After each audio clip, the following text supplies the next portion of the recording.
আমাদের জীবনে তিনটি জিজ্ঞাসা বা প্রশ্ন আসা একান্ত অপরিহার্য। এই প্রশ্ন তিনটি সনাতন প্রশ্ন। সনাতন মানে চিরন্তন বা শাশ্বত। এই তিনটি জিজ্ঞাসা, এই তিনটি জিজ্ঞাসার যথাযথ মীমাংসা বা উত্তর যদি তত্ত্বজ্ঞ সদ্গুরু দ্বারা, মহতের কৃপার দ্বারা আপনার জীবনে সমাধান হয়, তবে আপনার জীবনের পরম চরম লক্ষ্যে আপনি পৌঁছাতে পারবেন। এই জন্ম মৃত্যু চক্র অভিশাপ হতে চিরদিন পরম মুক্তি পাবেন। এই জন্য এই তিনটি প্রশ্ন সনাতন প্রশ্ন। কে আমি,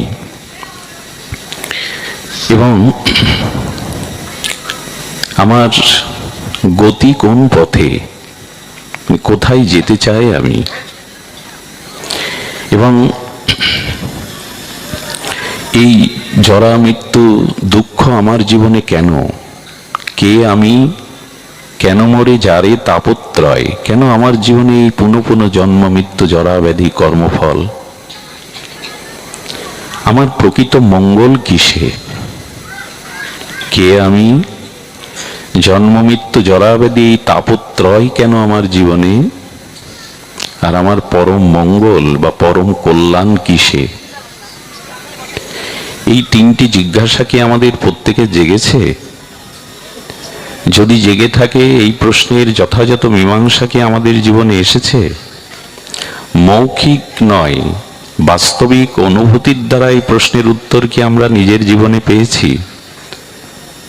তবে আজ এই তিনটি প্রশ্নের উত্তর, এর যথাযথ মীমাংসা মহতের ভজন অনুভূতি সিদ্ধান্ত মঞ্জুষা দ্বারা আমরা জানতে চেষ্টা করব। এই প্রশ্ন প্রথমেই করেছিলেন রঘুপতি রামচন্দ্র। বনবাসে যাওয়ার প্রকল্পে তিনি ঋষি ভরদ্বাজের কাছে প্রশ্ন করেছিলেন, কোন পথে যাব? বনে চলেছেন তো ঋষি ভরদ্বাজের কাছে প্রশ্ন হচ্ছে, আমি কোন পথে যাব? আর বাল্মীকির কাছে জিজ্ঞাসা করেছিলেন, মহর্ষি বাল্মীকির কাছে, আমি এই বনের মধ্যে কোথায় অবস্থান করব, কোথায় থাকব? রঘুপতি রামচন্দ্রের এই প্রশ্ন বা আমাদের সনাতন গোস্বামীপাদের মহাপ্রভুর চরণে এই প্রশ্নের ত্রয়, এটি আজ আমাদের আলোচ্য বিষয়, সাক্ষাৎকারের বিষয়। ধ্যান দিয়ে শুনুন। কে আমি? সারা জীবন অন্যের পরিচয় নিয়ে গেলাম, কিন্তু নিজের কাছে আজও জিজ্ঞাসা আসেনি, আমি কে? দেখুন, আমি কে, এই প্রশ্নের উত্তর নিজের কাছে পুনঃ পুনঃ বারবার আমাদের রাখতে হবে। যে পরিচয়ে আমি পরিচিত হয়েছি, যে পরিচয় নিয়ে আমি পরিচিত, এই পরিচয় প্রকৃত পরিচয় নয়। তার কারণ, আপনি সকালে উঠে নিজের কাছে এই প্রশ্ন বারবার আনবেন। প্রতিদিন সকালে যারা অন্তর্মনা সাধক, তত্ত্বজ্ঞ সাধক, তত্ত্ব অনুসন্ধানী, তারা এটা করে থাকেন। প্রথমে বলি, আমি হাত না, আমি পদ না, আমি মস্তক না, আমি দেহ না। দেখুন, আমরা আমার দেহ বলি, আমার হস্ত বলি, আমার মস্তক বলি, আমি দেহ, আমি হাত, আমি পা, আমি মাথা, এটা বলি না। তো আমরা যখন আমির পরিচয় কে আমি জানতে চেষ্টা করি, যদি বিদেশে যাই না, আমরা যখন বিদেশ ভ্রমণে যাই, তখন আমি বাংলাদেশি এই পরিচয় দেই। সেই দেশের পরিচয় নয়, আমার জন্মভূমির, জন্মস্থানের পরিচয় দেই। অনন্ত বিশ্বব্রহ্মাণ্ডের মধ্যে যে ভূমিতে আমি ভূমিষ্ঠ হয়েছি, সেই ভূমির পরিচয় দেই। পরিচয় অনেক রকম। এরপরে লক্ষ্য করবেন, আমি যে পরিবারে বাস করি, সেই পরিবারে আমার পরিচয় অনেকগুলি। আমি কারো পিতা, আমি কারো ভ্রাতা, আমি কারো পুত্র, আমি কারো স্বামী। কতগুলি পরিচয় হচ্ছে, লক্ষ্য করুন। ব্যক্তি আমি, কিন্তু পরিবারে যখন আমার পরিচয় আসে, আমি কারো পুত্র, আমি কারো পিতা, আমি কারো স্বামী, আমি কারো ভ্রাতা, এই তো কতগুলি পরিচয় হয়ে গেল। আবার যখনই আপনি পরিচয় দেবেন, সেই পরিচয়ের একটা ভার বা কর্তব্য আপনার উপরে বর্তাবে। তো ধ্যান দিয়ে শুনুন, যখন বলবেন আমি পিতা, পিতার একটা কর্তব্য তখন ঘাড়ে আসছে না? যখন বলছেন আমি পতি, তখন পতির একটা কর্তব্য কিন্তু আপনার ঘাড়ে কর্তব্য এসে যাচ্ছে কিনা? যখন বলছেন আমি ভ্রাতা হোক, পতি হোক, পুত্র হোক, যখনই এই পরিচয়গুলি দিচ্ছেন, তখন সেই পরিচয়ের একটা কর্তব্য আপনার উপরে এসে ভর করছে। আচ্ছা, বাইরে আমি ডাক্তার, কেউ ব্যবসায়ী, কেউ কৃষক, এই পরিচয় যখন দিচ্ছি, তখন ওই পরিচয়ের কর্তব্য আমার ঘাড়ে আসছে, কর্তব্যে চলে আসছে। আচ্ছা, রাত্রে যখন ঘুমিয়ে পড়ি, গভীর সুষুপ্তি নিদ্রায়, গাঢ় নিদ্রায় যায়, তখন পরিচয় কি থাকে? আমি যখন সুষুপ্তিতে গাঢ় নিদ্রায় নিদ্রাভিভূত হই, তখন কোনো পরিচয় থাকে কি? আমি কারো পিতা, কারো মাতা, কোথায় আছি, কোন আমার দেশ। আমার মনে হয় কি জানেন, রাতে সুষুপ্তি নিদ্রার মধ্যে আমরা শান্তি পাই কেন জানেন? পরিচয়গুলো থাকে না বলে, কর্তব্যগুলো থাকে না বলে। পরিচয় থাকলে তো একটা কর্তব্য এসে ভর করে, ওই সময় পরিচয় ভুলে যায়। আর পরিচয় যেহেতু নেই, ওই জন্য কর্তব্যের বোঝা বা দায়িত্ব তখন কাঁধে নাই। এজন্য রাতে নিদ্রাভিভূত সুষুপ্তি নিদ্রাতে আমাদের পরিচয় হারিয়ে ফেলি, নিজের সত্তাটা তখন আত্মার সাথে লীন হয়ে যায়। এই জন্য তখন সুষুপ্তিতে গাঢ় নিদ্রায় বড় সুখ হয়। ভালো সুখে ঘুমিয়েছিলাম, এটা উঠে বলে। পরিচয় ছিল না, দায়িত্ব ছিল না। তো সারাদিন এই যে পরিচয়, এই পরিচয় কি আমার প্রকৃত পরিচয়? এইখানেই সমস্ত বৈদিক সনাতন শাস্ত্র বলেছে না, কে আমি? আমি হস্ত না, আমি পদ না, আমি দেহ নই। আর যে পরিচয় আছে সেখানেও তো অনেক পরিচয় হয়ে যাচ্ছে। আমি পিতা, আমি পুত্র, হ্যাঁ, আমি কারো সন্তান, আমি কারো ভ্রাতা, অনেক পরিচয় আছে। পরিচয় তো বহু না আমার।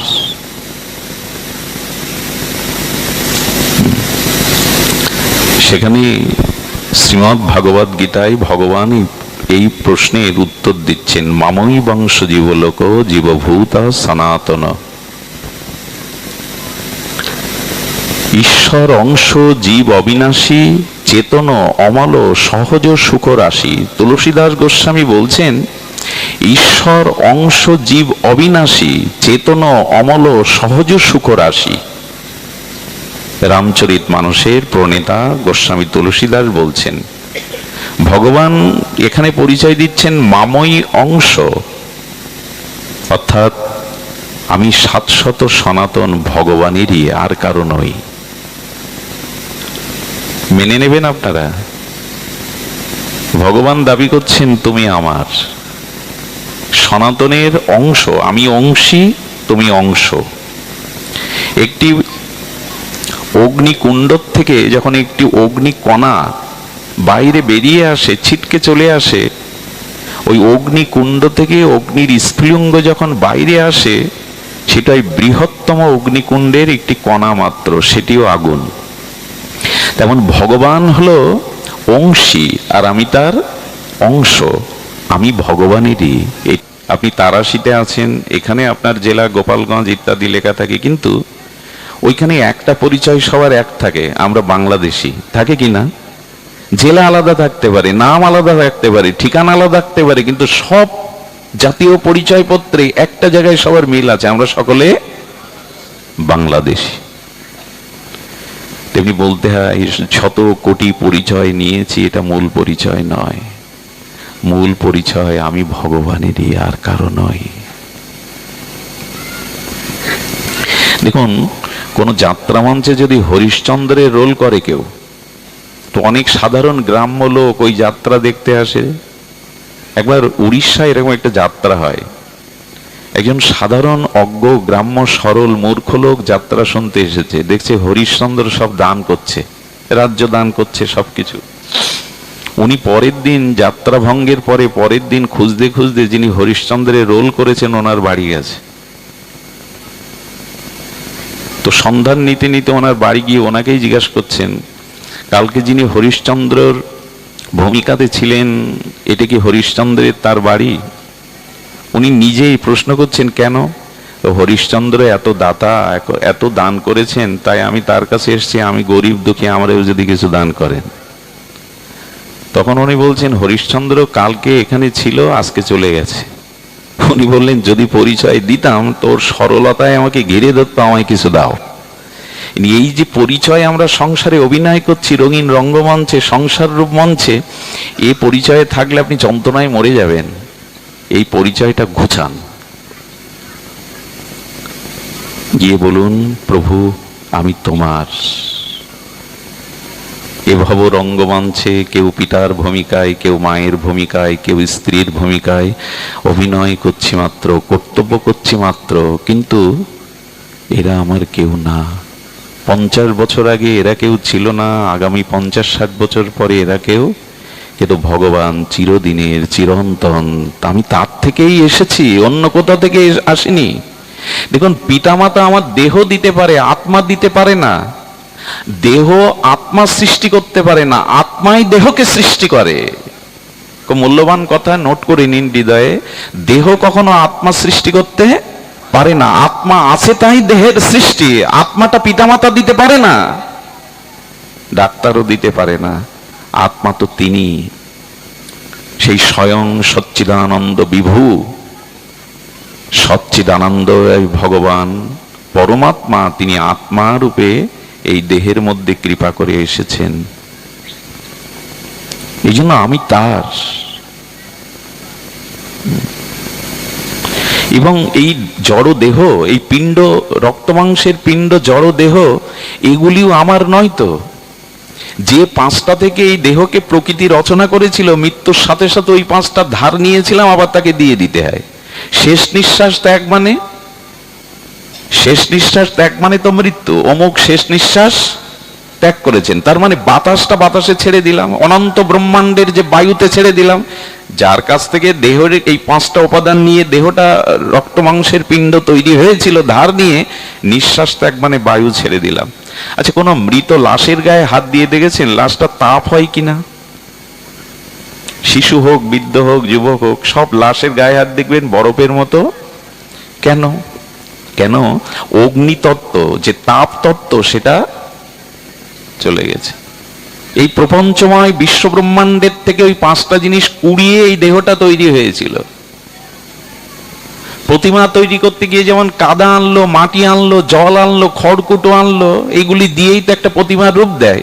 তেমন এই বিশ্ব প্রপঞ্চ থেকে এক এক জিনিস ধার নিয়ে পিতামাতা এই পঞ্চত্ব দেহ গড়েছিলেন। নিঃশ্বাস, বায়ু ছেড়ে দিলাম, তাপ ছেড়ে দিলাম। চিতাতে যখন পুড়ছি বা মাটির নিচে দিচ্ছি, তখন চিতায় পুড়তে পুড়তে আমার জলীয় যে জল আমার ভেতরে, সেই জলটা বাষ্প আকারে মহাশূন্যে চলে যাচ্ছে। ছাইয়ের পরে বা মাটির পরে মাটিতে রূপান্তরিত হচ্ছে ছাই ভস্যটা। আর এই মহা প্রপঞ্চে, মহাকাশে এই 4টি জিনিস নশ্বর, কিন্তু এগুলো, এই প্রকৃতিও বিনাশ করা যায় না। আমি বাতাসকে মেরে ফেলতে পারবো? বাতাসের মৃত্যু আছে, কথা বলুন। তাপের মৃত্যু আছে, মাটির মৃত্যু আছে, আকাশের মৃত্যু আছে, জলের মৃত্যু আছে। সে তো যায়, বাষ্প হয়ে আবার আসে, আবার যায়। মরে কে? কেউ তো মরে না, রূপান্তর হয়। এগুলো জানলে শোক থাকে না, হাও মাও করে চিৎকার করতে ইচ্ছা করে না। যখন জ্ঞানী এগুলো জানে আমার মৃত্যু নেই, আমি অজর, অমর, শাশ্বত, সনাতন, চিরন্তন। ভাবাবেগে চললে হবে না, এই তত্ত্বগুলো জানতে হবে যদি শোক থেকে দূরে থাকতে হয়। মৃত্যু ভয়ও আপনাকে ভীত করতে পারবে না, কারণ আপনার মৃত্যুই নেই। অবস্থার পরিবর্তন হচ্ছে, প্রেক্ষাপট পরিবর্তন হচ্ছে, নতুন নতুন পরিচয় আসছে, আমার মৃত্যু নেই। এই তত্ত্বগুলো সদ্গুরু সৎ শাস্ত্রের কাছ থেকে জানা প্রয়োজন। হই হুল্লোড় করে আবেগে চলে কিছু হবে না। এজন্য আমি শাশ্বত সনাতন চিরন্তন অব্যয় অজর, আমি ভগবানেরই, ভগবান আমার। যেদিন প্রকৃতভাবে অনুভূতির দ্বারা এই পরিচয়ে পরিচিত হতে পারবেন, সেদিনই আপনার প্রকৃত পরিচয় আপনি লাভ করবেন। আমরা বড় মায়াবদ্ধ ভুল করে বসেছি, আমি অমুক তমুক। এই জন্য মহাপ্রভু সনাতনের এই 700 সনাতন প্রশ্নের উত্তর দিচ্ছেন। কে আমি? মহাপ্রভু বললেন, জীব নিত্য কৃষ্ণ দাস। উপনিষদ বলছেন, মামই বাংশ জীবলোক জীবভূত সনাতন, তুমি ভগবানেরই অংশ, তিনি অংশী, তুমি অংশ। এই পরিচয় মৌখিকভাবে বললে হবে না। এই পরিচয় আমাদের এই জন্য নিজের কাছে বারবার প্রশ্ন করতে হয়, নিজের কাছে বারবার জিজ্ঞাসা করতে হয়, কে আমি? পরম পুরুষ রামকৃষ্ণদেব একটু অপূর্ব সহজ দৃষ্টান্তের দ্বারা আমাদের জানিয়েছেন। আপনার বাড়ির কাজের যে মেয়েটা কাজ করে না, ও দেখবেন আপনার বিবাহতে, উৎসবে, বাড়ির কোনো আনন্দ অনুষ্ঠানে ও নূতন পোশাক পরে, সাজগোজ করে, হাসি ঠাট্টা আনন্দের ভেসে যায়। আবার আপনার গৃহে কোনো বিপদ এলে, মৃত্যু এলে, কোনো শোক তাপ এলে তার মুখ অন্ধকার হয়, সেও চোখে তার জল চলে আসে। কিন্তু ও যখন রাত্রে বিছানায় মাথায় বালিশটা দিয়ে একান্ত ভাবে, আমি এদের কেউ না, আমার গ্রাম সেই দূর গায়ে, এরা আমার কেউ না। ঠাকুর বললেন, সংসারে এভাবেই থাকো, এদের সাথে পরিচয় হয়েছে, এটা গত জন্মেও ছিল না, আগামীতেও থাকবে না। এইখানে তুমি কিছুদিনের জন্য ঋণ ছিলে এদের কাছে, সেই ঋণ পরিশোধ করতে কর্তব্য রূপে এদের মধ্যে থাকো, তুমি এদের কেউ না। আর আমরা ভেবেছি আমাদের আর আমি করতেই তো গেল, আমি অমুক, আমি অমুক, এই পরিচয় করতে করতেই তো জীবন গেল। আস্ফলন করে কত বড়ি, চেনো আমাকে, আমি কে? এই জন্য 700 পরিচয় ভগবান জানিয়েছেন, তুমি আমার।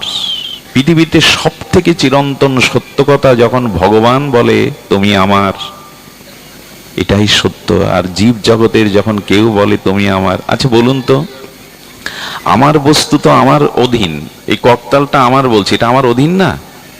কিন্তু যখন আমি চলে যাচ্ছি এই সংসার থেকে, মৃত্যুরূপ সেই কাল এসে আমাকে নিয়ে যাচ্ছে, তখন আমার যারা, তারা কিন্তু আমাকে রাখতে পারছে না, পারেও না। আমার বলে যারা পরিচয় দিচ্ছে তুমি আমার, তুমি আমার, তারা আমাকে রাখতে পারে না। আবেগে মাঝে মাঝে কি বলে জানেন প্রিয়জনেরা? মরণ যদি দুয়ারে আসে আমি ফিরিয়ে দেব, আমার কাছ থেকে তোমায় কোথাও যেতে দেব না। এটা খুব ভালো লাগে কথাগুলো শুনলে, নাটকের সংলাপ, উপন্যাসের সংলাপ খুব ভালো লাগে। প্রিয়া যদি প্রিয়কে বলে, ওপারের ডাক যদি আসে, শেষ কেয়া হয় পাড়ি দিতে, মরণ তবু তোমায় কোনোদিনও পারবে না কেড়ে নিতে। কেমন ভালো লাগে লতা মঙ্গেশকর যদি গায়। অনুরাগের ছোঁয়া ছবির একটা গান ছিল লতাজির, ওপারের ডাক যদি আসে, শেষ খেয়া হয় পাড়ি দিতে, মরণ তবু তোমায় কোনোদিনও পারবে না। কত ভালো লাগে। কিন্তু যেদিন মরণ এলো সেদিন জিজ্ঞাসা করুন তোকে, আর রাখতে পারলে না তুমি? অবুঝ লোক কি করে জানেন? আবেগী লোক কি করে জানেন? যখনই বলে আমি মরে যাব, তখন আবেগতাড়িত প্রিয়জনগুলো মুখে আচ্ছাদন দিয়ে বলে, মরণের কথা বলো না, মরণের কথা বলতে নেই, আমার আগে তোমায় যেতে দেব না। কত ভালো লাগে কথাগুলো। কথাগুলো ভালো না, আবেগী মানুষের কথা। বরঞ্চ মরণের কথাটাই প্রতিদিন 2-10 বার বলবেন, মরণের কথাটাই বারবার চিন্তা করবেন। ওই কথাটাই বেশি করে শুনতে হয়, শোনাতে হয়, মরণের কথা। এই জন্য মৃত্যুর কথা বারবার স্মরণে, জপ, ধ্যান, তপস্যা, তীর্থযাত্রায় যা না হয়, মরণ চিন্তা করলে তার থেকে অধিক বিচার আসে, বিবেক আসে। প্রতিদিন 10 মিনিট করে মৃত্যু চিন্তা করুন। অনেক পাপের হাত থেকে, অভিমান অহংকারের হাত থেকে, অসৎ জ্ঞানের হাত থেকে আপনি বেঁচে যাবেন। কিন্তু মানুষ তো আবেগী, মরণকে ভুলে থাকতে চায়, মরণের কথা বলতে চায় না, ওইটাই বেশি বলতে হয়। এই জন্য আমি ভগবানের মামই বাংশ, এই পরিচয় সদ্গুরুর কৃপা ব্যতীত, সাধন ব্যতীত, মহতের করুণা ব্যতীত আমরা কোনোদিনই বুঝতে পারবো না। আর দেখুন, এই পরিচয় যখন জানবেন এই জগৎটা। আচ্ছা, রামচন্দ্র যখন বনবাসে যাচ্ছে, খুব মার্মিক একটা কথা শুনুন। তখন তাকে প্রশ্ন করা হচ্ছে, প্রভু অযোধ্যা ছেড়ে, রাজ পরিবার ছেড়ে আপনি বনে চলেছেন, আপনার কষ্ট হচ্ছে না? রঘুপতি রামচন্দ্র বলছেন, আচ্ছা আপনারা যখন তীর্থে যান, কোনো ধর্মশালায় একদিনের জন্য বিশ্রাম নেন তো? কাশিতে গেলেন, গয়ায় গেলেন, বৃন্দাবনে, পরের দিন যখন কাশি থেকে গয়ায় যাওয়ার জন্য ওই ধর্মশালা ত্যাগ করেন, তখন কাঁদেন কি, শোক করেন কি? কথা বলুন, শোক করেন? বরঞ্চ আনন্দে ব্যাগ গুছিয়ে চলে যান। তো রামচন্দ্র বললেন কি, এই জগৎ সংসার এটি ধর্মশালা, আমি ধর্মশালা মনে করেই তো ত্যাগ করে চলে যাচ্ছি, এতে আমার কষ্ট কিসে? ধর্মশালা ত্যাগ করতে কষ্ট কিসে? আচ্ছা, আপনি মথুরার স্টেশনে নামবেন, কলকাতা চিতপুর থেকে উঠেছেন, মথুরার স্টেশনে যাওয়ার আগে ওই সিট আপনার।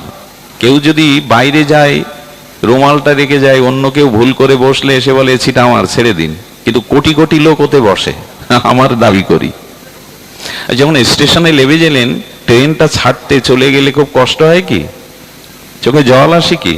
গোবিন্দ বললেন, মৃত্যুরূপ একটা স্টেশন আছে, যেখানে আসলে ওই ট্রেনের কামরাটা ছাড়তে হবে, এই ঘর ছাড়তে হবে, এর জন্য শোক করছো কেন? এ কি আর মুখে বললে হয়? এগুলো অনুভূতিতে না আসলে শোক আসতেই থাকে। রামচন্দ্রকে বলা হচ্ছে, রাজ পোশাক ছেড়ে বনবাসীর একটা বস্ত্র তোমাকে পড়তে হচ্ছে, এই বস্ত্রে 14 বছর কাটাতে হবে রাম, তোমার শোক হচ্ছে না? এই দেখুন, তত্ত্ব কাকে বলে, জ্ঞান কাকে বলে। এই যে রাজ পোশাক খুলে রেখে একটা কাপড়েই তুমি বনবাসে চলছো, তোমার কষ্ট লাগছে না? রামচন্দ্র দৃষ্টান্ত দিয়েছিলেন, জলের ওপরে কাই পড়ে দেখেছেন? একটা ফেনা মতো পদ্মা পড়ে, জল নিতে গেলে কি করে মানুষ? ওটাও তো জলের ওপরে জল, ওইটা ঢেউ দিয়ে সরিয়ে জলটা তুলে নেয়। রামচন্দ্র তখন বললেন, দেখো এই রাজ পোশাকটা ওই জলের কায়ার মতো, ওটা সরিয়ে আমি স্বচ্ছ একটা পোশাক পরেই তপবনে যাচ্ছি। কি ভাবনা! আমি ভালো পোশাক পেলাম না, আমার ভালো পোশাক নেই বলে অনেকেই দুঃখ করে, অমুকের এই মূল্যবান পোশাক আমার নাই, তাই নাই। রামচন্দ্র কি বলছেন একবার শুনুন। ভাগবত কেন শুনতে হয়? এটি জীবনে তত্ত্ব এনে দেয়, মীমাংসা এনে দেয়। না পাওয়ার বেদনায় আপনাকে আর কষ্ট পেতে হয় না। বলছে, জলের উপরে কায়া সরিয়ে যেমন স্বচ্ছ জলে স্নান করতে হয়, গ্রহণ করতে হয় জলটা, তেমনি একটা পোশাক ছেড়ে আমি স্বচ্ছ পোশাক পরেছি।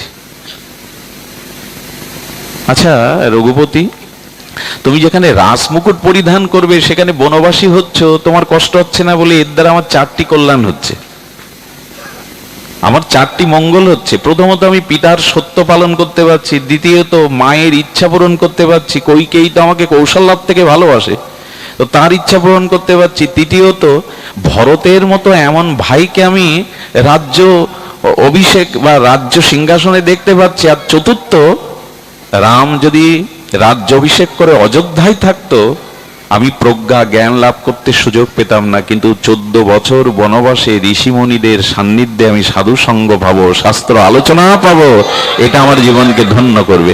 আচ্ছা, এইভাবে ভাবলে মানসিক রোগ আপনাকে আক্রান্ত করবে না। আমরা প্রায় সব চিন্তায় চিন্তায়, বিষয় চিন্তায় মানসিক রোগগ্রস্ত হয়ে গেছে। প্রায় মানুষ এখন মানসিক রোগ, বিড় বিড় করে বকে নিজে নিজে, রাত্রে ভালো ঘুম হয় না। এর কারণ এই সংসারের জঞ্জালের বোঝাটা চেপে বসেছে। সব পরিস্থিতির মধ্যে ঈশ্বরের মঙ্গল কোনো ভাবনা চেষ্টা করুন, আছে। সব পরিস্থিতির মধ্যে ঈশ্বরের কোনো মঙ্গল ভাবনা ভাবুন। রাজ্য অভিষেকের দিনে যিনি বনবাসে যাচ্ছে তার এই ভাবনা। এই জন্য আমাদের তত্ত্বের নিরিখে একটু দেখতে হবে। তো আমরা প্রথম প্রশ্নের উত্তরে অনেকটা সময় নিলাম। কে আমি? জীব নিত্য কৃষ্ণ দাস। মহাপ্রভুর খুব সরল সাতশত এই আমাদের পরিচয় দিলেন, আমি ভগবানের দাস, সংসারের দাস নয়, কামনার দাস নয়, ক্রোধের দাস নয়, স্ত্রী পুত্রের দাস নয়, আমি ভগবানের দাস। একবার মনে করে দেখলেই দেখবেন চিত্তে শান্তি আসবে। তবে এদের সাথে আছি, যতদিন বেঁচে আছি এদের কর্তব্য করব। আমি দাস, কিন্তু আপনি কখনো কর্তা সেজে বসবেন না। প্রায় মানুষ কি বলে জানেন?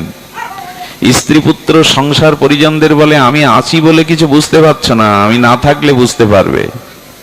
নিজেকে কর্তা রূপে দাঁড় করায়, আমি আছি তাই তোমরা ভালো খেয়ে পরে শান্তিতে আছে, আমি না থাকলে তোমরা বুঝতে।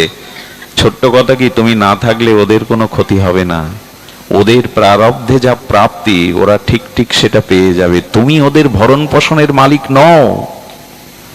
তুমি চলে গেলেও ওদের যেটা প্রাপ্তি, ওদের কর্মফল, ওদের যে প্রাপ্ত ওরা পাবে।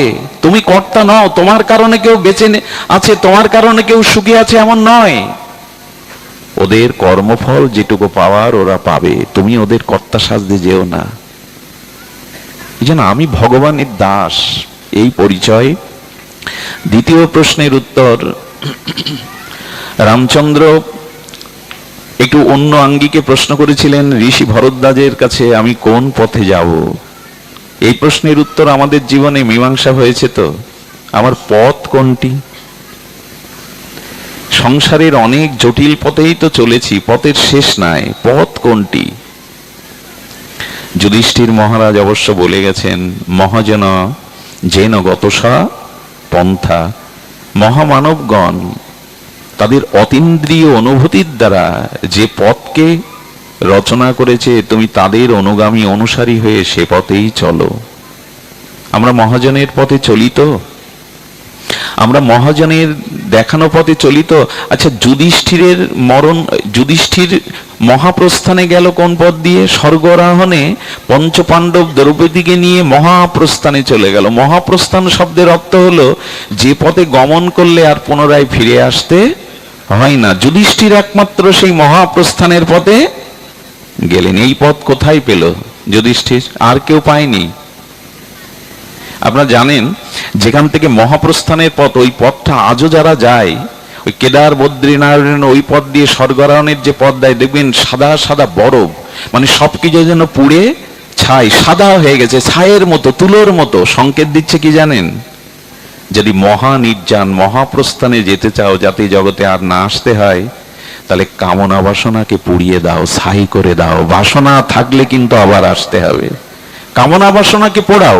ওই যে ধূসর বরফগুলো ছায়ের মতো, তুলোর মতো, অর্থাৎ যুধিষ্ঠির মহারাজ দেখিয়ে গেলেন সংকেত, কামনাকে পোড়াও। কামনা থাকলে, বাসনা থাকলে তোমাকে আবার পুনরায় আসতে হবে। আর কামনা পুড়িয়েছি আমরা, আর বাসনা পুড়িয়েছি আমরা। আমাদের একজন তত্ত্বজ্ঞ আলোচনা প্রসঙ্গে বলতেন, বিজ্ঞানীরা আকাশের নক্ষত্র সংখ্যা কত হয়তো একদিন তাদের প্রযুক্তি, তাদের মনীষার দ্বারা বলে দেবে। পৃথিবীর ধূলিকণার সংখ্যা কত, এটাও হয়তো এক সময় গণনা করে আধুনিক বিজ্ঞান বলতে সমর্থ হবে। কিন্তু বিজ্ঞান কখনো এটি বলতে সমর্থ হবে না মানুষের কামনা বাসনার সংখ্যা কতগুলো। এই জন্য বলছেন পুড়িয়ে দাও। যুধিষ্ঠির পোড়ালো কি দিয়ে জানেন? পোড়ানোর অগ্নিটা হলো, জ্ঞানটা হলো, বস্তুটা হলো, সব গোবিন্দ তোমার, আমার বলে কিছু নেই। এই হলো যুধিষ্ঠির, এটাই ভাবতেন, সব তোমার কৃষ্ণ। এই জন্য বনবাসে যাচ্ছেন, দ্রৌপদীর বস্ত্রহরণ হচ্ছে, ভিক্ষা করে খাচ্ছে, যুধিষ্ঠির প্রশান্ত, দৃঢ়, পর্বতের মতো শান্ত। কেন জানেন? এ সবই তোমার কৃপা, সবই তো তোমার। এই জন্য যুধিষ্ঠির ওই পথে যেতে পেরেছিলেন, আর কেউ পারেনি, কারণ সবকিছু গোবিন্দকে সমর্পণ করে বলেছিলেন, আমার কিছু নয়। আচ্ছা, দুর্যোধন কি বলেছিল? ঠিক এর বিপরীত, সব আমার। হস্তিনাপুরও আমার, হ্যাঁ, ইন্দ্রপ্রস্থ আমার, রাজপথটাও আমি যুবরাজ, আর কেউ যুবরাজ হবে কেন? এরপরে নারদের কাছে দুটো মালা, একটা উত্তম মালা, একটা অধমের মালা। দুর্যোধন অহংকারী উঠে বলছেন, উত্তম মালা আমার গলে দাও, আমি যুবরাজ। নারদ বলছে, একটু ভেবে চিন্তে কথা বলো দুর্যোধন, হ্যাঁ, তুমি উত্তম, তুমি উত্তম, ভেবে চিন্তে কথা বলো। যুধিষ্ঠিরের কাছে গিয়ে বলছেন, এই মালা দুটো এনেছিলাম, একটা উত্তম মালা, একটা অধম মালা। যুধিষ্ঠির বলছেন যিনি উত্তম, যাকে এই মালা শোভামান হয়, তার আসন পড়ে আছে, একটু পরে আসবেন, আপনি অপেক্ষা করুন। অর্থাৎ শ্রীকৃষ্ণের আসন দেখিয়ে দিচ্ছে, ওনার আসনটা পড়ে আছে, একটু বাদেই উনি উপস্থিত হবেন। উত্তম মালাটা কৃষ্ণের গলে দিন, বলে অধম মালাটাও দিতে হবে, একই জায়গায় দুজনকে খুঁজে পেতে হবে। যুধিষ্ঠির বললেন অধম মালাটার যোগ্য আমি, আমার গলে দিন। তো দুর্যোধন কারা? যারা যশ খ্যাতি সব আমার, সব আমার, এরাই দুর্যোধন। আর এদের পরিণতি কি হয় জানেন? এই জগতে সব কিছুই আমার, যারা দাবি করে সব আমার, এদের মৃত্যুটা, দুর্যোধনের মৃত্যু বড় ভয়ানক হয়েছিল জানেন তো। সন্ধ্যা আধার নেমে এসেছে, আর ভীমের গদাঘাতে রক্তাক্ত দুর্যোধন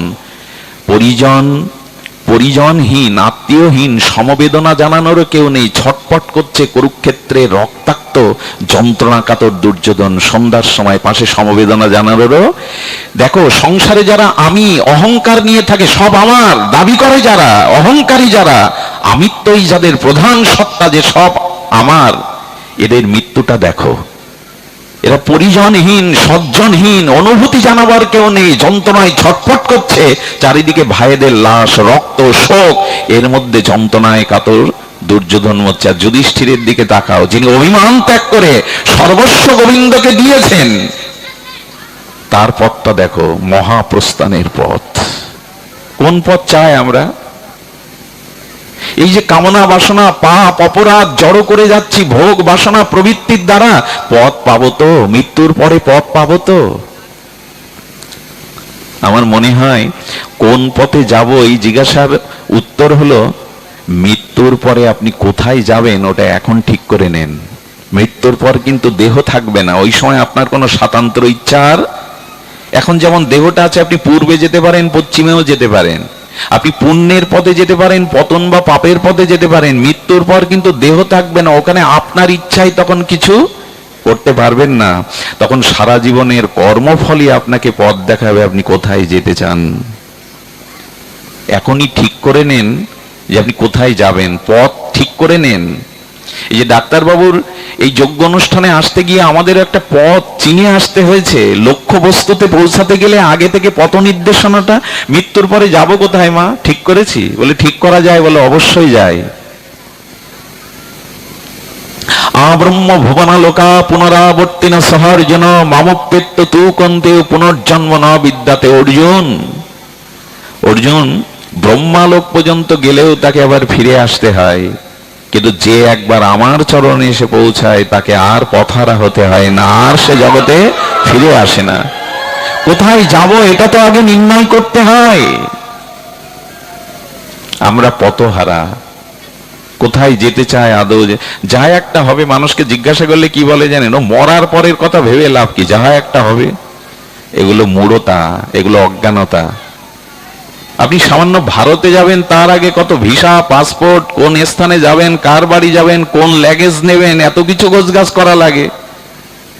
কত আত্মীয়র বাড়িতে গেলে আপনার কত প্রস্তুতি করা লাগে। আর আপনি মৃত্যুর পরে কোথায় যাবেন, কোন পথ আপনার, এটা নির্ণয় করার ভাবনা আমাদের মধ্যে নেই। বেশ খেয়ে পরে ভালোই আছি, তারপর কি হবে, তারপর যা হবে সেটা এখনই ভাবতে হয়। পথ কোনটি? পথ হলো এই জন্ম মৃত্যু জরাব্যাধির অভিশাপ থেকে মুক্তির পথ। যে পথে তোমার দুয়ারে যাওয়া যায়, যে পথে তোমার রাজ্যে যাওয়া যায়, আর যেন ফিরে না আসতে হয়। এই নিদারুণ অভিশাপ আর যেন আমাকে স্পর্শ না করে, সেই পথটা আজকেই নির্ধারণ করুন, এখনই নির্ধারণ করুন কোথায় যাব আমি।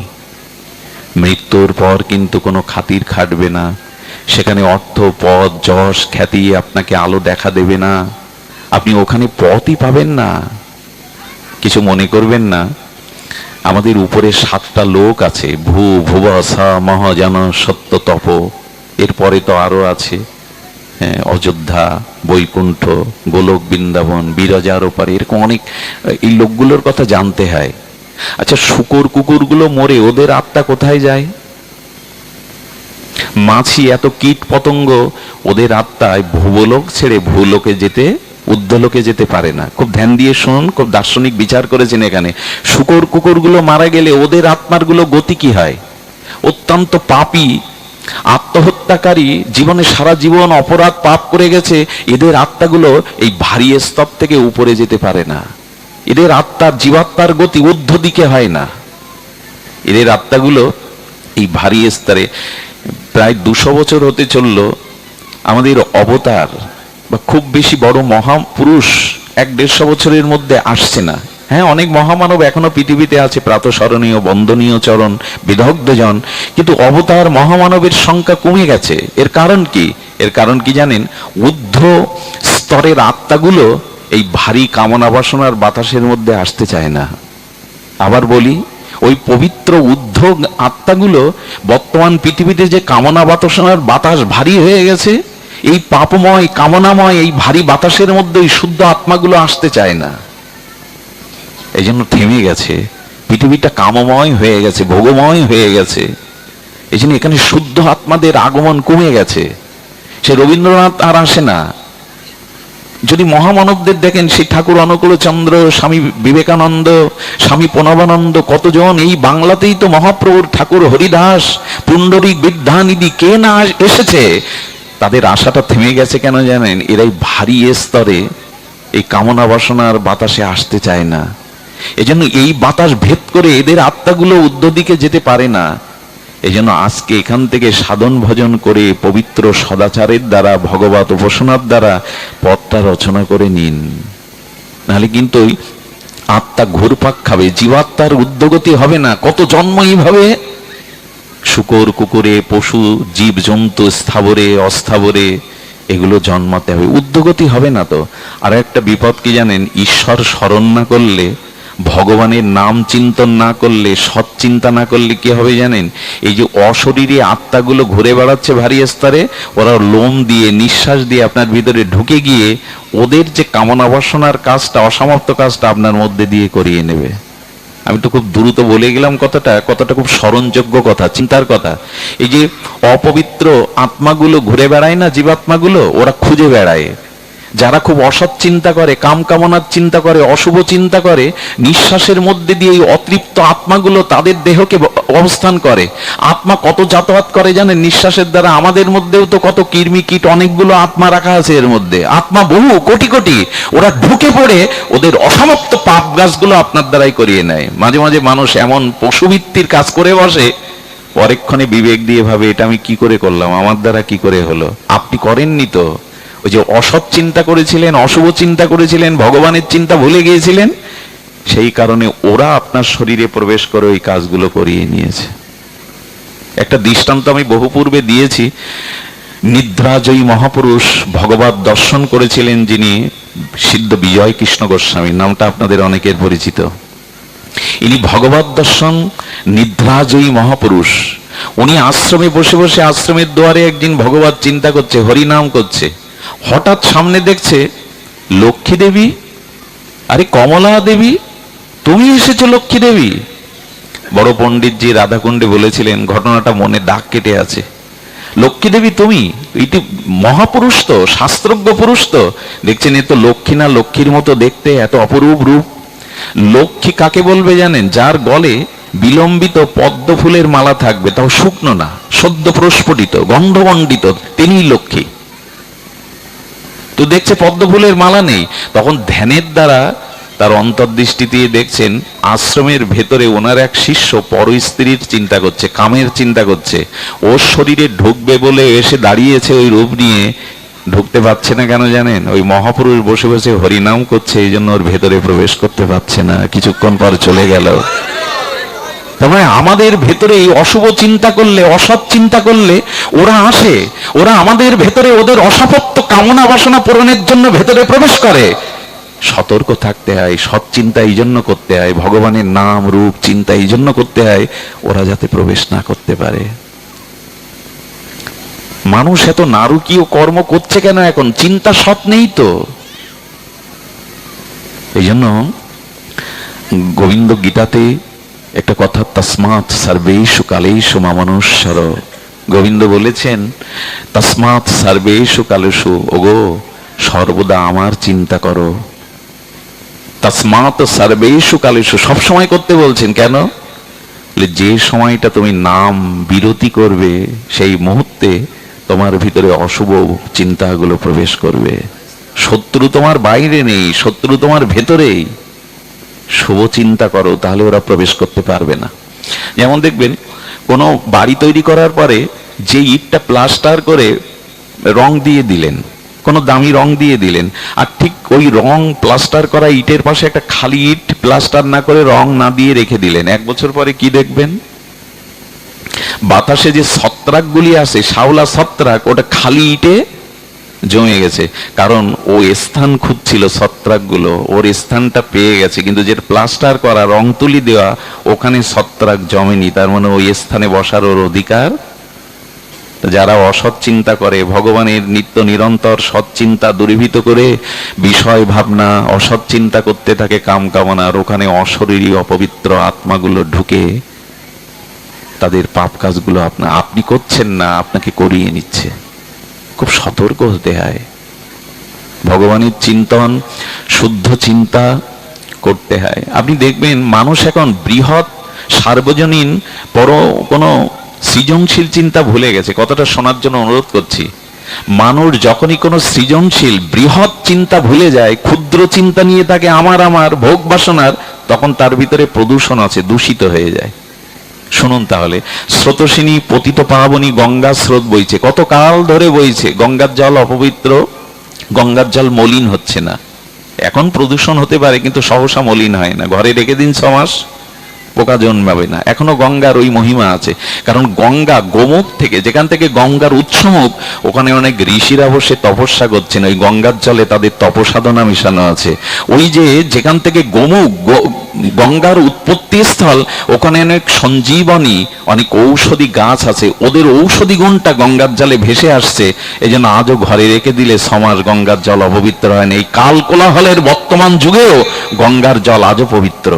এর কারণ কি? ওর মধ্যে তপশক্তি মিশানো আছে। তদুপরি গঙ্গা স্রোতস্বিনী প্রবাহিনী, গঙ্গা বইছে। আচ্ছা, গঙ্গার তীরে একটা গর্ত করুন, ওরে পাত্র দিয়ে গঙ্গার কিছুটা জল ওর মধ্যে ঢেলে দিন, 1 মাস পরে যান ওখানে, কি দেখবেন? গর্তের আবর্তশীল জলটা মলিন হয়ে গেছে। গেছে কিনা? মলিন হয়ে গেছে, তার প্রদূষণ এসে গেছে। কিন্তু ওই একই তো গঙ্গার জল পাশ দিয়ে বইছে, কেন মলিন হয়নি? বললেন, কোন বস্তু যদি ক্ষুদ্রতার মধ্যে এনে ফেলেন তখন সে দূষিত হয়। আচ্ছা, আপনার পানীয় জল দিয়েছে 1 গ্লাস, তাতে যদি খড়কুটো ময়লা পড়ে আপনি পান করবেন? কিন্তু গঙ্গায় লাশ ভেসে যাচ্ছে, মাছ ভেসে যাচ্ছে, মলমূত্র ভেসে যাচ্ছে, গঙ্গার জল পান করেন কেন? বড়তে দোষ হয় না, বড়তে প্রদূষণ হয় না। রান্নাঘরের ধোঁয়াগুলো আটকালে গেলে ঝুলকালিয়ে হয়, ওই ধোঁয়া আকাশে উড়ে গেলে মেঘ হয়। আমি বোঝাতে চেয়েছিলাম, মানুষ সৎ চিন্তা ছেড়ে দিয়েছে, বৃহৎ চিন্তা ছেড়ে দিয়েছে। মানুষের কল্যাণ, সমাজের কল্যাণ, অন্যের কল্যাণের এই বৃহত্তম সৃজনশীল চিন্তা করে না বিধায় মানুষ আর সংকীর্ণ হয়ে কামনা বাসনায় দূষিত হয়ে গেছে। ওই যে দূষিত জল গঙ্গার তীরে, ওই গর্ত থেকে আবার পাত্র করে মূল স্রোতে ভাসিয়ে দিন, আর দূষণ থাকবে? ওই স্রোতের মধ্যে মিশে আবার ওই জলটা শুদ্ধতায় রূপ নেবে। তেমনি মাথায় কোনো বৃহৎ ভালো চিন্তা রাখুন, একে বলে সৃজনশীল চিন্তা। জগতের কল্যাণ, অন্যের কল্যাণ, মানুষের কল্যাণের চিন্তাটা মাথায় রাখুন। দূষণ আসবে না, ক্ষুদ্র বুদ্ধি আসবে না, পাপ বুদ্ধি আসবে না, উদারতা আসবে। মানুষ এখন ভাবি কি আমরা? আর ভেবেছি, পূর্বপুরুষরা দেবালয়ের জন্য 12 বিঘে জমি দিয়ে গেছিলেন, দেবালয় মন্দিরের জন্য। এখন ডিসিআর কেটে তা আমার করে নিচ্ছি, চিন্তা খুব বড় করছি। ওরা বড় একটা পুকুর করে গিয়েছিল, আমরা ওটা বুঝিয়ে জায়গা ভাগ করে নিচ্ছি। পুকুরটা হাজার হাজার মানুষ সেবা পেত। সবকিছু নষ্ট করতে আমাদের ক্ষুদ্র বুদ্ধি, এই ক্ষুদ্রতাই মানুষের জীবনে দুঃখের কারণ। এই জন্য বলছিলাম, আসুন, ঋষি ভরদ্বাজ বলেছিলেন, পথ কোনটি? রামচন্দ্র জিজ্ঞাসা করেছিলেন, পথটা আজ ঠিক করে নেই। একটু সৎ চিন্তা, সৎ ভাবনা, এগুলি সংক্রামিত হবে না যতদিন সাধু সঙ্গ না করবেন, ভাগবত সঙ্গ না করবেন। যতদিন ভগবানের নাম রূপ লীলা কথা হৃদয়ে স্পর্শ না করবে, ততদিন এই ভাবনার উদয় হবে না। এই জন্য দয়া করে পথটা নির্ণয় করুন, কোথায় যেতে হবে আমায়। আমি এরপরে আবার মানুষ হতে পারবো তো? আচ্ছা, মানুষ না হয় হলাম, আমি জন্মন্ধ হব না তো, জন্মবধির হব না তো, বিকলাঙ্গ হব না তো? আচ্ছা, যদিও হলাম, আমি উপজাতিদের মধ্যে জন্মাবো না তো, যেখানে শিক্ষা নেই, দীক্ষা নেই? ওখানেও তো ভগবান আমাকে ফেলে দিতে পারে। একটু পথটা চিন্তা করবেন না, যাতে আগামী জীবনটা অন্তত, গোবিন্দ বলেছেন অর্জুন, আমার ভজন করতে করতে অসমাপ্ত রেখে কেউ যদি মারাও যায়, চিন্তা করো না, ওই সৎ চিন্তা, ওই ভজন আগামী জন্মে তাকে কিছুটা এগিয়ে রাখবে, সজ্জনের গৃহে তাকে এগিয়ে রাখবে। এই জন্মটা কাজে লাগাও, এই জন্মটা এগিয়ে নাও, যাতে আগামী জন্মে কোনো শ্রীমানের গৃহে, কোনো পবিত্র গৃহে, যোগীর গৃহে জন্মিয়ে আমার অসমাপ্ত ভজন তুমি করতে পারো। এটা কাজে লাগাও। কাজে আর লাগিয়েছি আমরা। এই জন্য পথ হলো ভজনের পথ, নিজের মুক্তির পথ। মহাজন যেন গত সপন্থা, আমাদের পথ যেন মহাজনের আনুগত্য হয়। ওই যুধিষ্ঠির মহারাজ দেখিয়ে গেছেন, যেদিন শুনলেন কৃষ্ণ এই জগৎ থেকে অন্তর্হিত হয়েছেন, প্রকট লীলায় গমন করেছেন, সেদিন রাজ্য ছেড়ে, সব ছেড়ে যুধিষ্ঠির মহারাজ চলে গেলেন। ভগবান এ ধরিত্রীতে নেই, তা আমি থেকে কি করব? কতটা ভালোবাসা থাকলে রাজ সিংহাসন, রাজ পদমর্যাদা ছেড়ে চলে যেতে পারে? তা আমাদের পথ রচনা করতে হবে, পথটা চিনতে হবে, নালে পথ হারানো, পথ হারিয়ে ফেলবো, কিন্তু অন্ধকারের পথে যাত্রী হয়ে যাব। এই জন্য দয়া করে বলবো, আসুন ভজনের পথে আসুন, মুক্তির পথে আসুন, কল্যাণের পথে আসুন। ঋষিরা বহু পূর্বে তাদের অনুভূতিতে এই মন্ত্র, বেদ মন্ত্র ধ্বনিত করেছিল। অসতমা সদ্গময়া, তমোসমা জ্যোতির্গময়া, মৃত্যুম অমৃতম গময়া, অবিরাবির্ময়েদি। ওগো ওগো বিশ্বলোকবাসী, শোনো সেই অমৃতের কথা। তুমি অন্ধকার থেকে আলোয় আসো, তুমি অধর্ম থেকে, অসত্য থেকে সত্যে আসো, তুমি মৃত্যু থেকে অমৃতের পথে যাত্রী হও। অবিরাবির্ময়েদি, তোমার মাঝে আমার প্রকাশ ঘটুক পুনঃ পুনঃ। এই মন্ত্র চিরস্মরণ রাখার কথা ছিল, আমাদের ভুলে গেছি। অসৎ থেকে সতে ফিরে এসো, অন্ধকার থেকে আলোয় এসো। না, এসব শুধু শুনতে ভালো লাগে, বলতে ভালো লাগে, কিন্তু জীবনে আলোর পথ গ্রহণ করলাম কই? মুক্তির পথ গ্রহণ করলাম কই? ভগবানের চরণ স্মরণ করায়, ভগবানের দিব্য চরণ, তার লীলা, এগুলি স্মরণ করাই হলো। দেখুন, মনেরও স্মরণ প্রাণ। ঠাকুর মশাই, ঠাকুর নরোত্তম বলেছেন, যার হৃদয়ে ভগবানের স্মরণ নেই সে মৃত, সে বেঁচে থেকেও মৃত। মনেরও স্মরণ প্রাণ, স্মরণ যার নেই সে মৃত। কেমন জানেন?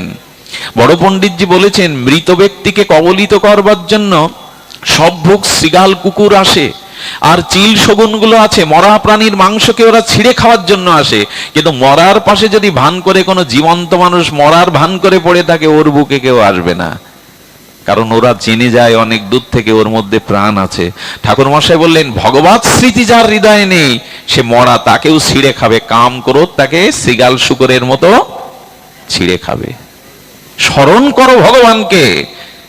বলে যে যার সেই ইষ্টকে স্মরণ করবে, বলে স্মরণ যদি না করি বলে ক্ষতি হয়ে যাবে, সাহানি। ভগবানকে স্মরণ না করলে বড় ক্ষতি হয়ে যাবে তোমার। মায়া অশুভ চিন্তায় সে তোমার পতন ঘটিয়ে দেবে। তাই তাকে স্মরণ করো। এটাই হলো পথ, ভগবানের পথকে স্মরণ করা।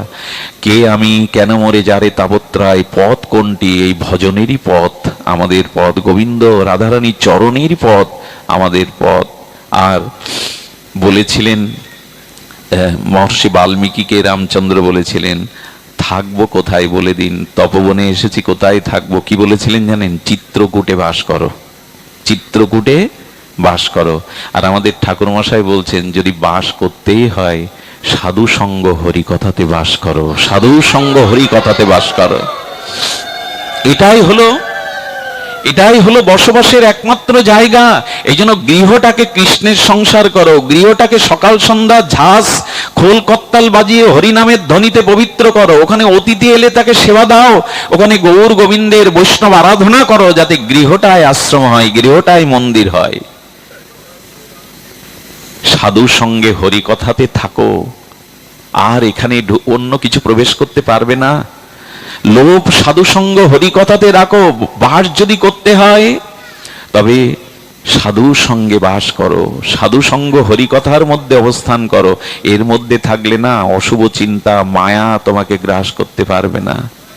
ঠাকুর বলেছিলেন, দেখো যারা আমার কথা সাধু মুখে শ্রবণ করবে, সাধু সঙ্গে অবস্থান করবে, মায়া তুমি সেখানে যেও না, কাল তুমি সেখানে যেও না।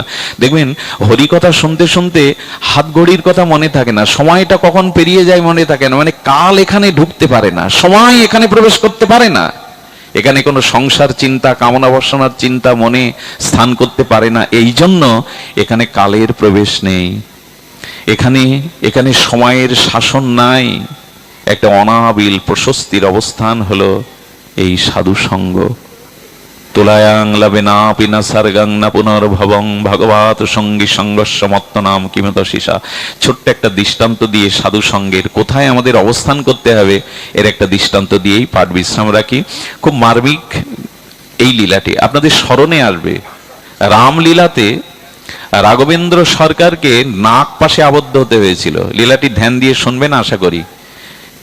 নাগপাশ জানেন তো, সর্প নাগপাশের বানে রাম লক্ষণ আবদ্ধ হয়েছিল কিনা?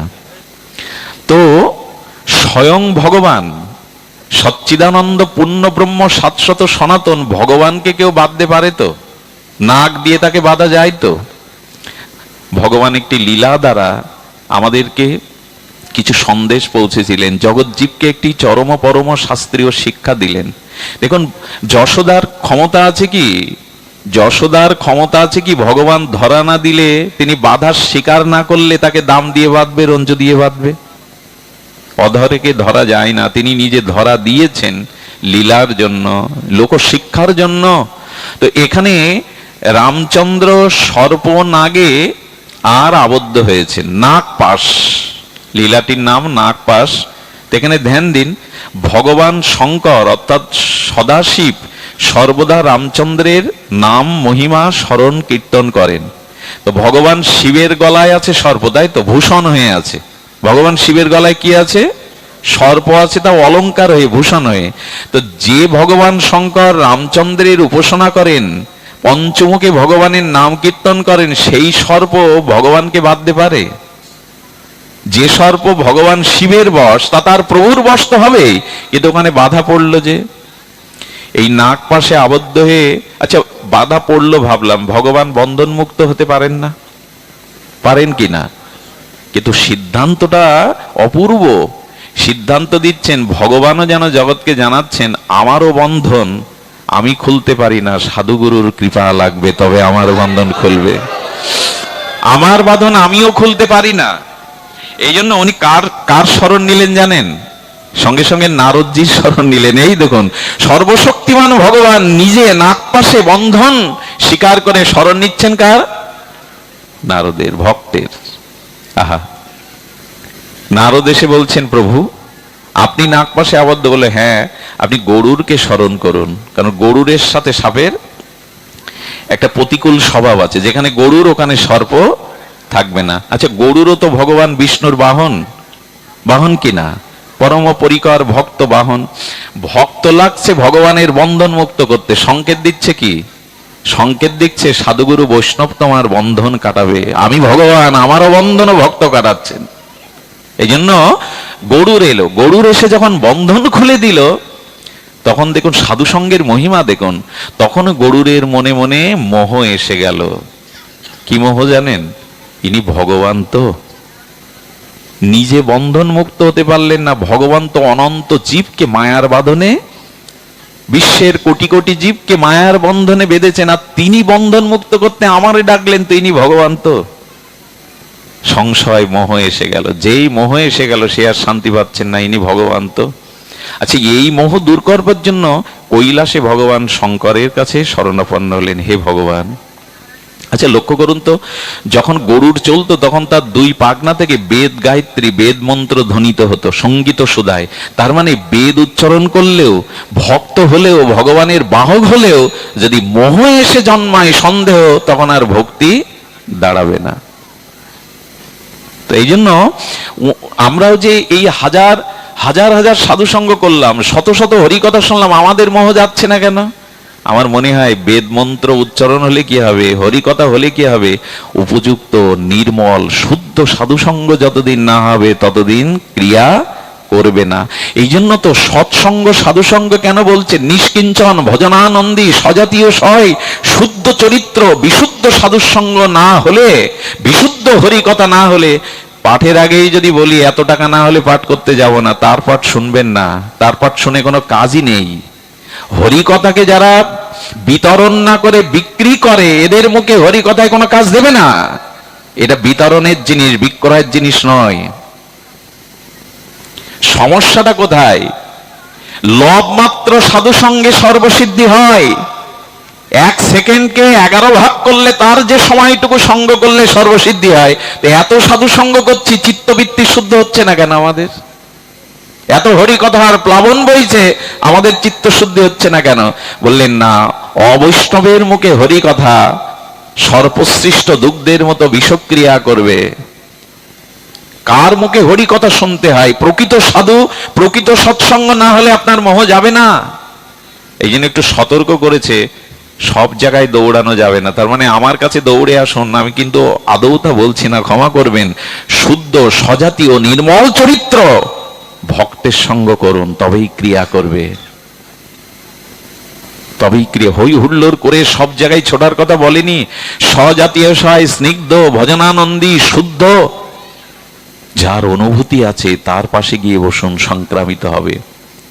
ভগবান শঙ্করের কাছে গিয়ে বললেন, আমার মোহ এসেছে, উনি ভগবান তো। আচ্ছা, ভগবান শঙ্কর বৈষ্ণবানাং যথাসম্ভু, ভগবান বৈষ্ণবগণের মধ্যে অন্যতম, হর হরি অভেদাত্মা। সেই ভগবান শঙ্কর বললেন, গরুর তোমার মোহ আমিও দূর করতে সক্ষম নই। পারেন, কিন্তু উনি পারেন না, কিন্তু সিদ্ধান্ত জানাচ্ছেন জগৎকে যে মোহ কোথায় দূর হয়, কার কাছে গেলে দূর হয়। ভগবান শঙ্কর বললেন, তবে মোহ দূর করবার জন্য আমি তোমাকে তত্ত্বজ্ঞ সাধুর সন্ধান দিতে পারি, সাধু সঙ্গে যাও। এই দেখুন, শঙ্করও দেখিয়ে দিচ্ছেন, বলেন চলে যাও নীলগিরিতে, ওখানে কাক ভূষণ্ডী নীলগিরিতে বসে হরি কথা, মহৎ ব্রহ্মর্ষি ব্রহ্মজ্ঞ পুরুষের সাথে হরি কথা বলছেন, ওখানে গেলেই তোমার মোহ দূর হবে। ভগবান শঙ্কর দেখিয়ে দিচ্ছেন তত্ত্বজ্ঞ সাধু সঙ্গের কথা।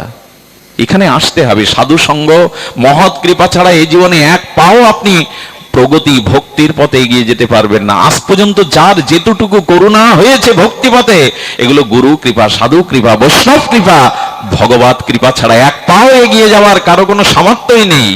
সিদ্ধান্ত ভগবানও পাঠাচ্ছেন সাধুর কাছে। এই কাক ভূষণ্ডী ইনি ব্রহ্মজ্ঞ, আর ব্রহ্মর্ষিদের নিয়ে এখানে নীলগিরিতে বসে হরিকথা বলছেন। কি বলবো, গরুর উড়ে যেতে যেতে 3 কিলোমিটার দূরের ওই সাধু সঙ্গের গায়ের বাতাসে মিশে যখন ওর গায়ে লেগেছে 3 কিলোমিটার দূরে, তখনই ওর মোহ অর্ধেক নষ্ট হয়ে গেছে।